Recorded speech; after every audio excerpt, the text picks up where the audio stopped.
খোলা আকাশ, মৃদুমন্দ বাতাস, সুন্দর জল, এই খোলা পরিবেশটা মানুষ আজকে দেখতেই ভুলে গেছে। আজকে মানুষের কাছে এরকম সুন্দর পরিবেশটাই নেই যেটার দ্বারা তারা আনন্দ করতে পারে, তারা প্রকৃতির মাধ্যমে উল্লাসিত হতে পারে।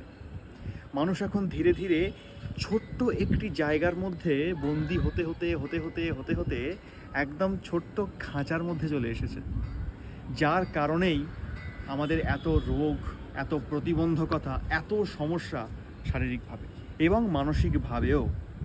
এই সমস্ত কিছুর মধ্যে থেকেও আমরা বাঁচতে পারি এই যুগের মধ্যে থেকে। তার একমাত্র উপকরণ হলো পঞ্চকর্মার মাধ্যমে। কিভাবে? পঞ্চকর্মা শরীরকে বিষমুক্ত করে। যে সমস্ত বিষ আমাদের শরীরে প্রচণ্ড পরিমাণে রোগ তৈরি করছে, খুব ঘাতক রোগ, সেই ঘাতক রোগের নিদান করে পঞ্চকর্মা, সেটাও এই পঞ্চভূতের মাধ্যম দিয়ে।